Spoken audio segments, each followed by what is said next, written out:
Bueno, estamos ahora en la unidad 4 y vamos al punto B, los primeros ensayos de la teología de la encarnación. Los vamos a ver a través de dos autores muy importantes, Ireneo de León y Tertuliano. Ellos han sido como los faros de la teología en los primeros siglos y mucho tiempo después. Han sido los grandes teólogos de la encarnación por haber tenido muy claro, a pesar de la limitación cultural y de su época, las cosas en estas dos materias fundamentales, Trinidad y en Cristología.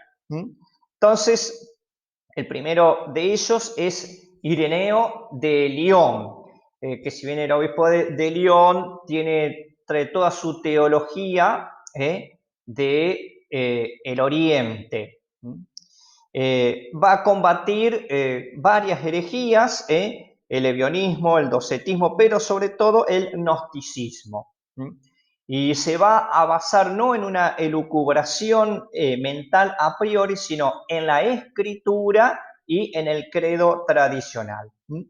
Ireneo va a afirmar que Cristo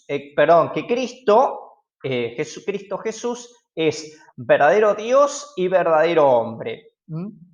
Y es fundamental esto, no solo como afirmación ontológica, sino soteriológica. Es verdadero Dios porque solo Dios puede procurar eficazmente la salvación para todo el género humano y restablecer la unión con los hombres. Es algo que el hombre no podría realizar. Sin embargo, como le corresponde al hombre reparar la falta, tenía que hacerse verdadero hombre. Así, Cristo reconcilia a Dios y al hombre y por eso es el mediador emparentado con los dos. Podemos decir que Cristo es el punto de confluencia de humanidad y divinidad. En este sentido es mediador, no como un intermediario que va de un lado a otro, porque podríamos pensar una idea así como medio caprichosa. Así, para Ireneo la salvación no está en una gnosis, en un conocimiento donde el hombre pueda ir progresando y espiritualizándose a sí mismo cada vez más, sino en la acción de Cristo. Ireneo va a ser el gran teólogo de la carne de Cristo, va a subrayar la realidad del nacimiento de María. Afirma enérgicamente la unidad que hay en Jesús. Afirma las dos cosas, la divinidad y la humanidad. Cristo es uno solo y el mismo, anticipando así la fórmula de solución que varios siglos después va a dar el concilio de Calcedonia. Uno y el mismo. Heis kai hoautos. Tomando el prólogo de Juan, donde dice que el verbo se hace carne. Incluso Ireneo, más que unidad, va a hablar de unión. Por lo tanto, tiene presente no tanto la estructura interna de Cristo como la comunión entre humanidad y Dios. Mucho más adelante este pensamiento se va a desarrollar. Hay una parte que Ireneo le presta poca atención, no es porque lo descarta, pero le presta poca atención porque tal vez no estaba dentro de su mira a resolver, de los problemas a resolver, es el tema del alma de Cristo. Ireneo no va a negar el alma, la va a afirmar, pero no va a desarrollar el tema del alma humana de Cristo. Dentro de su cristología, o como prisma de su cristología, está la doctrina de la recapitulación, anakephaleiosis. La recapitulación tiene tres significados estrechamente unidos. Reproducir el pasado de una manera nueva, reasumir en sí el destino de la humanidad y orientar el desarrollo de la historia en calidad de cabeza. Por ejemplo, Cristo recapitula la creación porque en la encarnación Él toma la función de Adán, coronando la obra creadora de un modo superior. Es más, podemos ver más adelante, y por eso la cristología también nos dice algo de la antropología. Cristo, verdadero hombre, nos dice quién es verdaderamente el hombre. Podemos ver cómo Cristo en la carne resucitado es el modelo de hombre que Dios ha pensado desde siempre y hacia dónde nos orientamos nosotros. También recapitula la historia de la humanidad, reasumiéndola, concentrándola en sí. Podemos decir, y volviendo a tomar a Ireneo desde San Pablo, lo que Adán hizo mal, Cristo lo hace bien. Y finalmente, haciéndose hombre, se hace cabeza de la iglesia, atrayendo todos así y orientándonos al Padre. El otro autor importante es Tertuliano, ya con una teología más occidental. Ireneo, aunque habíamos dicho que aunque vivía en las Galias, tenía una teología más de tipo oriental.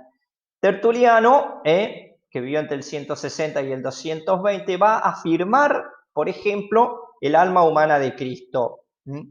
Y va a presentar soluciones que no fueron tomadas en cuenta, lamentablemente, y que justamente por esto, por no tomar en cuenta los aportes de Tertuliano, hubo mucho lío y mucha agua bajo el puente hasta que pudieron solucionarse otras herejías.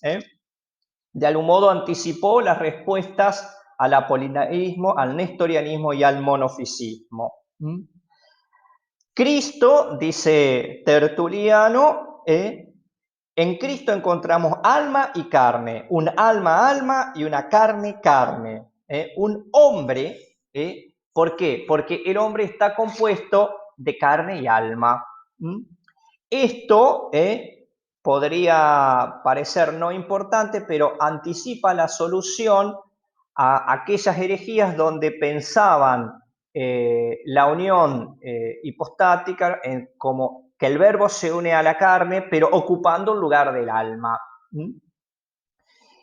Ireneo lo presenta nuevamente, Tertuliano lo presenta, al igual que Ireneo, desde un punto de vista soteriológico.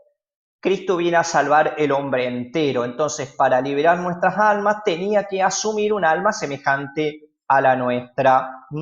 Y así todos los sentimientos, todas las pasiones humanas, o sea, es decir, todo lo que Jesús padece, no la atribuye a una ficción, sino al alma humana de Cristo.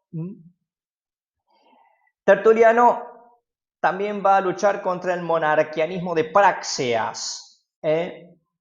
El monarquianismo era una herejía donde solamente existía el Padre y el Hijo y el Espíritu Santo eran solo manifestaciones del Padre.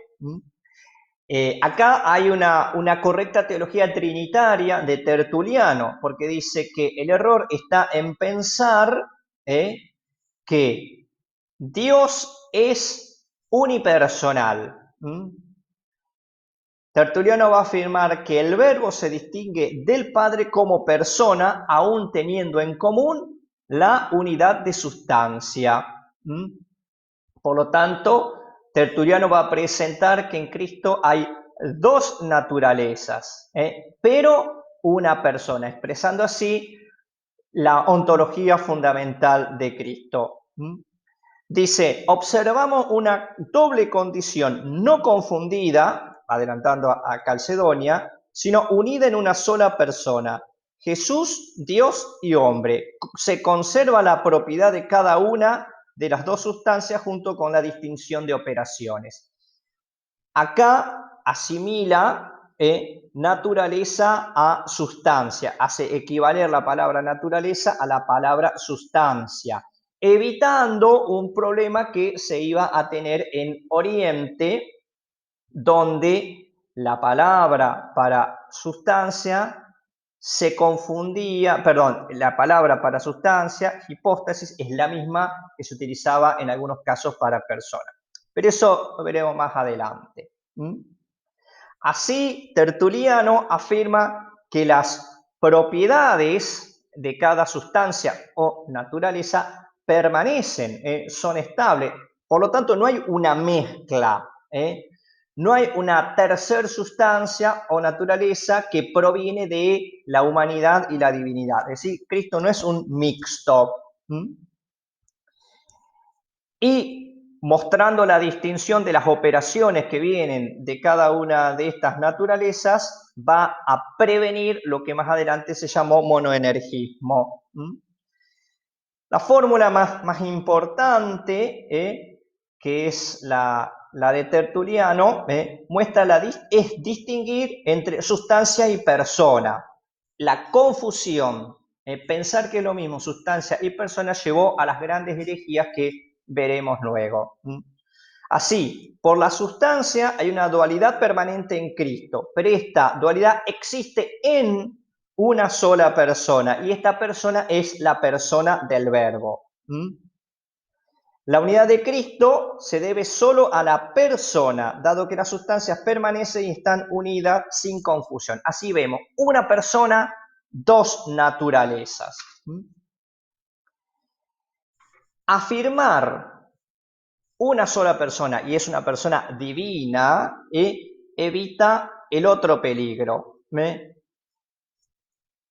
El peligro, en oposición al monarquianismo, la persona del Hijo queda considerada dentro de la Trinidad como distinta de la del Padre. Así, el Verbo es una persona distinta de la del Padre y es quien se encarna, en oposición al monarquianismo, que presentaban a Jesús o a Cristo como una manifestación del único Dios que sería el Padre. Y afirmar que esta única persona es persona divina y es la persona del Verbo evitaba el peligro del monofisismo, donde la persona resulta de la unión de las sustancias o naturaleza. Así que no es una persona compuesta, sino que es una persona divina a la que pertenece una doble condición de naturalezas, la humana y la divina. Este es el gran aporte que Tertuliano presenta a la teología de Cristo.